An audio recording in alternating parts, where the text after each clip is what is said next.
Saudara, apakah saudara rindu hari demi hari berjalan dalam rencana Tuhan? Tetapi yang menjadi pertanyaannya, saudara, apakah saya dan saudara bisa berjalan menurut rencana Tuhan hari demi hari?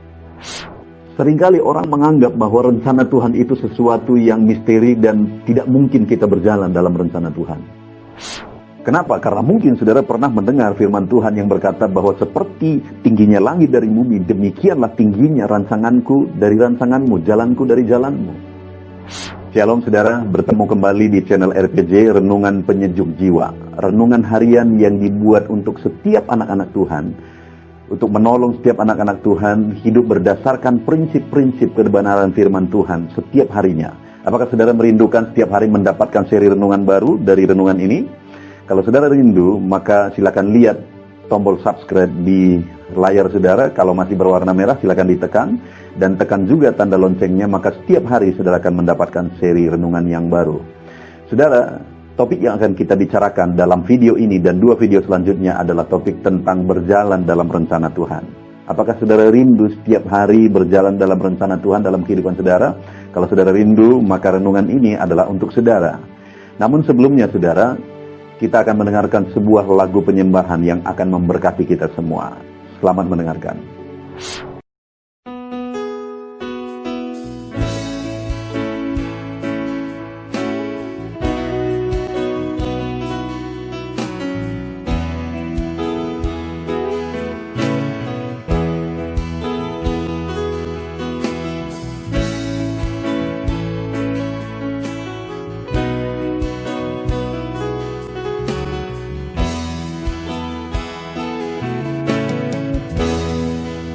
Hadapan tahtamu,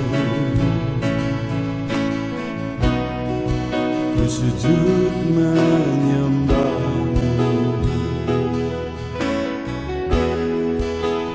ku beri hormat, ku beri syukur bagi kemuliaan-Mu. Di hadapan tahtamu, ku bawa hati yang rindu, penuhilah, puaskanlah dengan Roh-Mu yang kudus. Sembah puji haleluya, sembah tinggikan Kau mulia,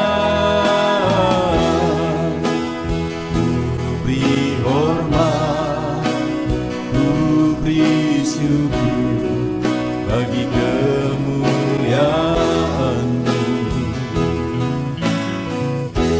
Sembah puji haleluya, sembah tinggikan Kau mulia, penuhilah, puaskanlah dengan Roh-Mu yang kudus.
dengan roh-Mu yang kudus.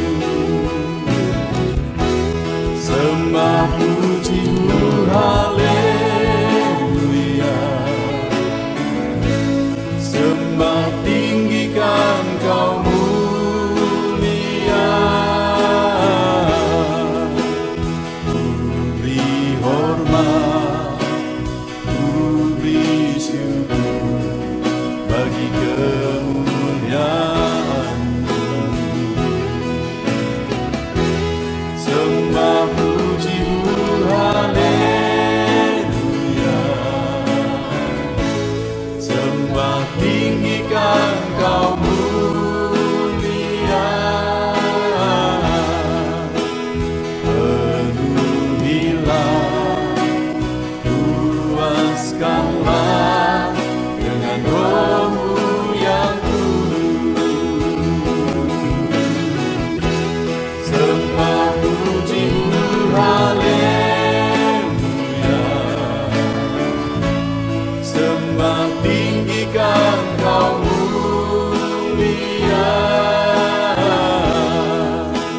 Ku beri hormat, ku beri syukur bagi kemuliaan-Mu. Sembah puji-Mu, haleluya. Sembah tinggikan Kau mulia. Penuhilah, puaskanlah dengan roh-Mu yang kudus. Penuhilah, puaskanlah dengan roh-Mu yang kudus.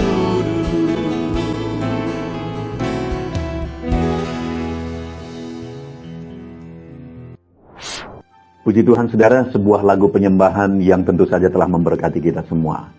Saudara, topik yang akan kita bicarakan dalam video yang pertama ini dan 2 video selanjutnya adalah topik tentang berjalan dalam rencana Tuhan, berjalan dalam rancangan Tuhan. Saya percaya setiap kita rindu untuk melangkah dan berjalan dalam kehidupan kita hari demi hari, berjalan dalam rancangan Tuhan, berjalan dalam rencana Tuhan. Tapi yang menjadi pertanyaannya adalah, apakah mungkin kita untuk berjalan dalam rancangan Tuhan? Mungkin yang menjadi pertanyaan di hati saudara adalah, apakah bisa saya berjalan dalam rancangan Tuhan? Dan mungkin saja saudara, pikiran itu dipengaruhi oleh, mungkin saudara pernah mendengar satu ayat yang mengatakan, yaitu Yesaya di pasal yang ke-55 yang akan menjadi teks kita membahas dan merenungkan topik ini, di mana di sana dikatakan, di ayat 8 dikatakan, sebab rancanganku bukanlah rancanganmu dan jalanmu bukanlah jalanku. Demikianlah firman Tuhan. Jadi di sini sepertinya ditegaskan bahwa rancangan Tuhan itu bukan rancangan kita. Sepertinya ada penegasan bahwa rancangan Tuhan itu berbeda dari rancangan kita. Dan sepertinya tidak mungkin kita berjalan dalam rancangan Tuhan kalau kita memahami seperti ayat ini. Memahami literal seperti yang dikatakan ayat ini. Lalu kemudian kalau kita lihat lagi di ayat 9, seperti tingginya langit dari bumi, demikianlah tingginya jalanku dari jalanmu dan rancanganku dari rancanganmu.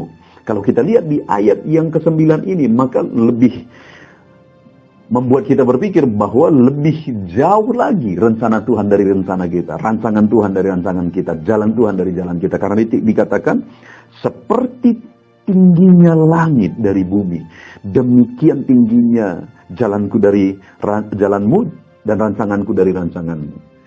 Jadi sepertinya rancangan kita itu jauh sekali dari rancangan Tuhan. Karena rancangan kita dengan rancangan Tuhan itu seperti jaraknya seperti langit dengan bumi, begitu jauh.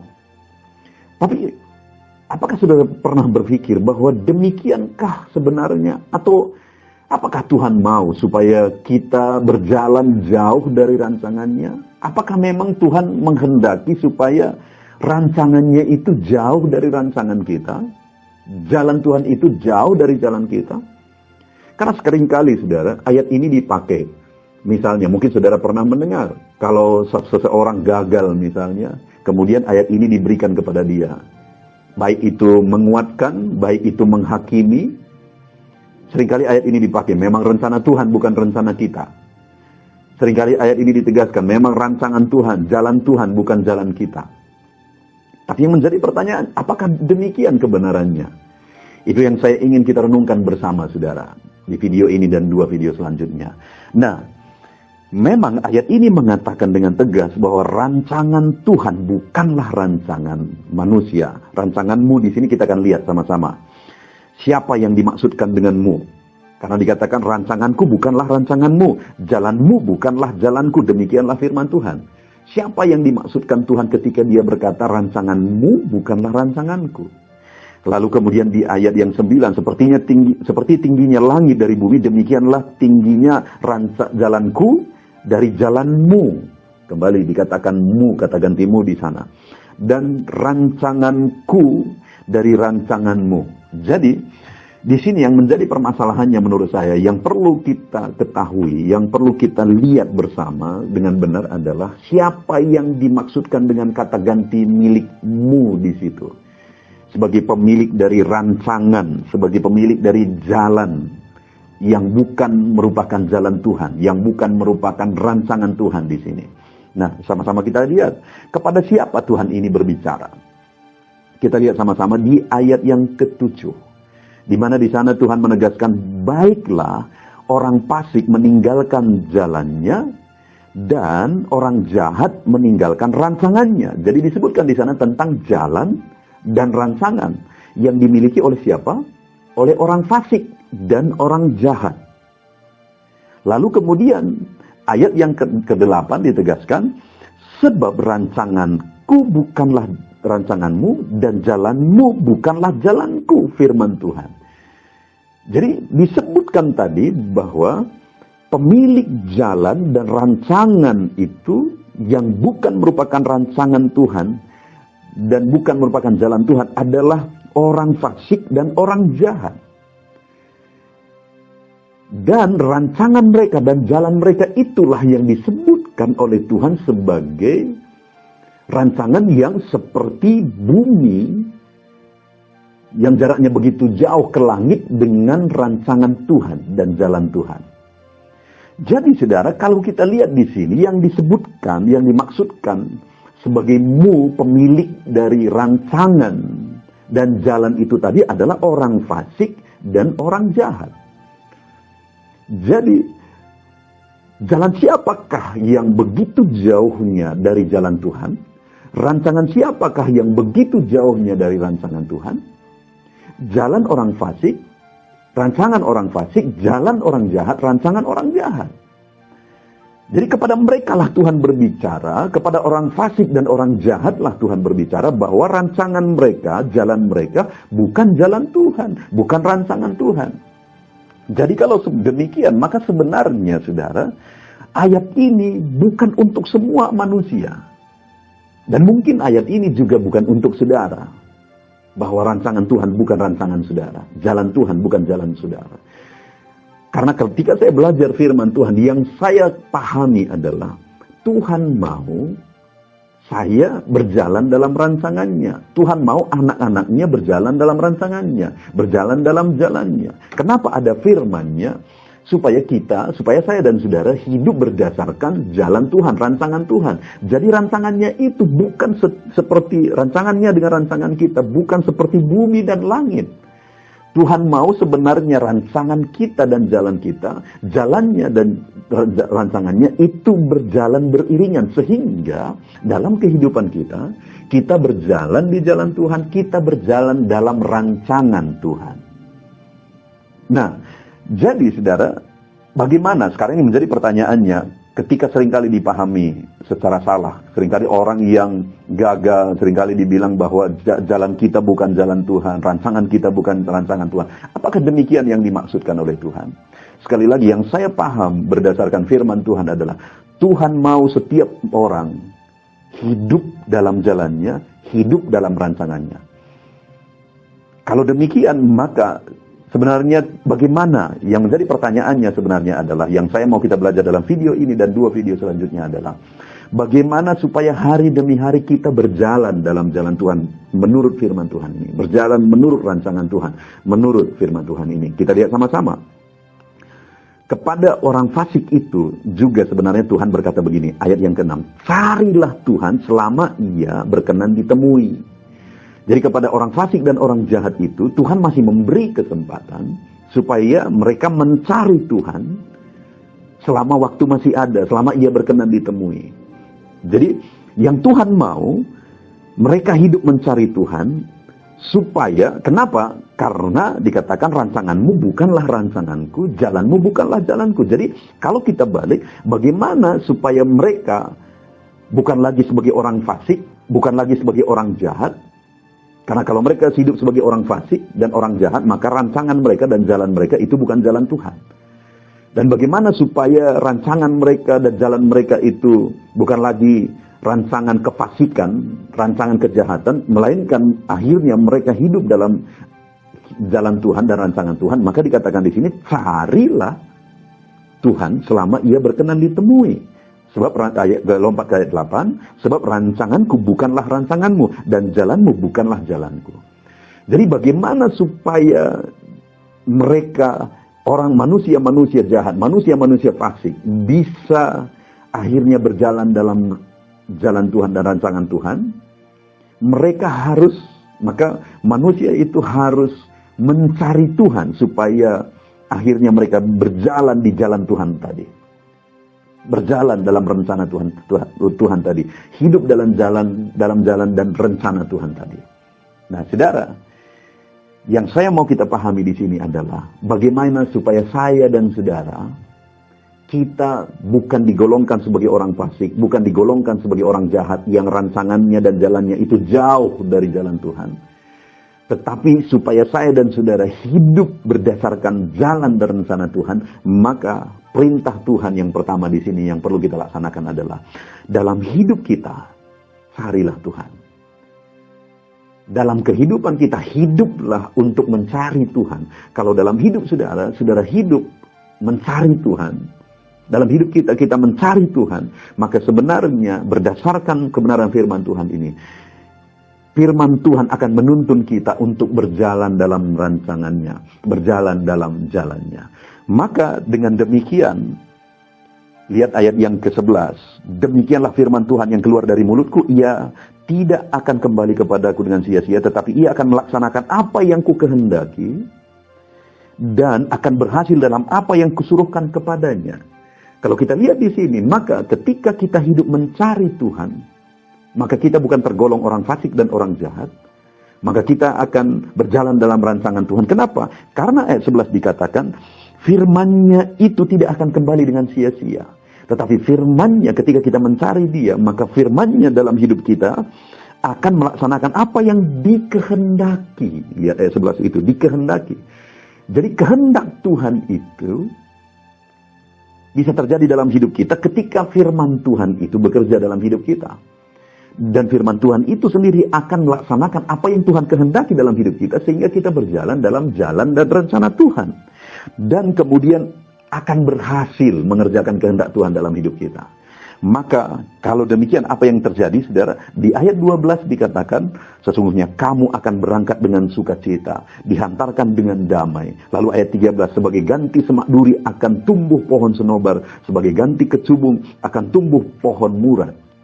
Artinya akan ada terjadi perubahan yang luar biasa. Semak duri digantikan dengan pohon senobar, yang tidak ada gunanya, yang tidak ada harganya, digantikan dengan pohon yang begitu mahal dan berharga. Kecubung digantikan dengan pohon murad. Artinya yang gak berguna digantikan dengan sesuatu yang sangat berguna, dengan sangat mahal, sangat berarti.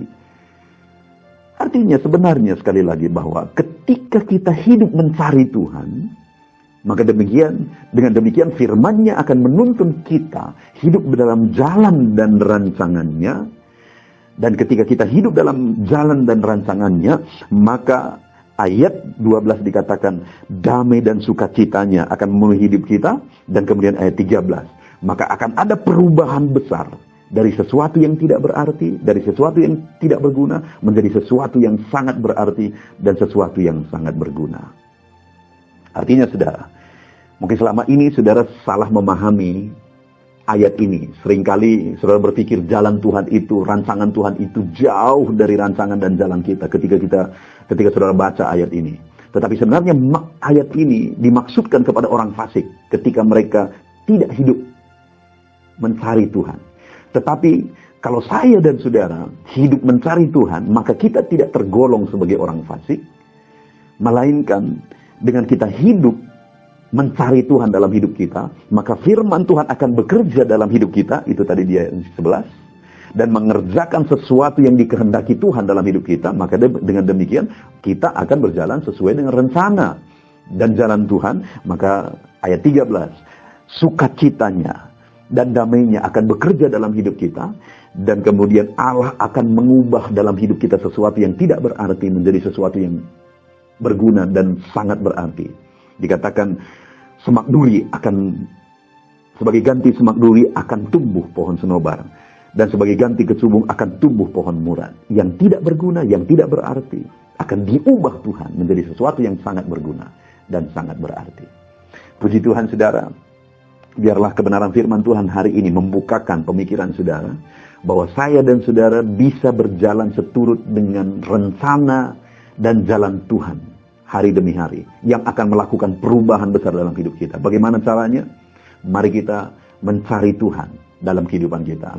Jalani hari demi hari dengan hidup mencari Tuhan, dengan hidup merindukan Tuhan, dengan hidup bergaul dengan Tuhan hari demi hari. Cari Tuhan dalam kehidupan saudara. Maka saudara akan dituntun oleh firman-Nya, berjalan dalam rancangan dan jalannya. Dan sesuatu besar akan terjadi dalam hidup saudara, karena Tuhan akan mengerjakan perubahan besar dalam hidup saudara. Puji Tuhan saudara. Tuhan memberkati. Biarlah firman Tuhan ini memberkati saudara, membawa saudara, menuntun saudara untuk melangkah dalam rancangan Tuhan setiap hari. Tuhan memberkati. Mari kita berdoa. Terima kasih Bapa di sorga. Saat ini kembali kami bersyukur buat firman-Mu. Hari ini kami kembali sudah belajar firman-Mu, bahwa sebenarnya Tuhan merindukan supaya rancangan-Mu dan jalan-Mu itu menjadi rancangan dan jalan kami dalam kehidupan kami. Dan hari ini kami sudah belajar firman-Mu, bagaimana supaya jalan-Mu dan rancangan-Mu itu digenapi dalam hidup kami.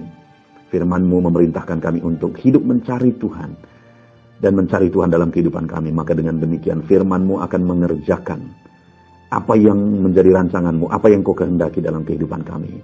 Dan Kau akan melakukan perubahan besar dalam hidup kami. Terima kasih buat firman-Mu Bapa. Kami bersyukur buat firman-Mu. Dalam nama Tuhan Yesus Kristus kami berdoa. Haleluya. Amin. Puji Tuhan saudara. Tentunya renungan penyejuk jiwa hari ini sudah menjadi berkat bagi setiap saudara yang menyaksikan. Mari kita terapkan firman Tuhan dan raih janji firman Tuhan dalam kehidupan kita sehari-hari. Dan jangan lupa saudara, perkembangan channel ini tidak terlepas dari partisipasi saudara untuk mensubscribe, like, mengkomen, dan men-share kepada lebih banyak orang. Terima kasih buat partisipasi saudara. Tuhan Yesus memberkati.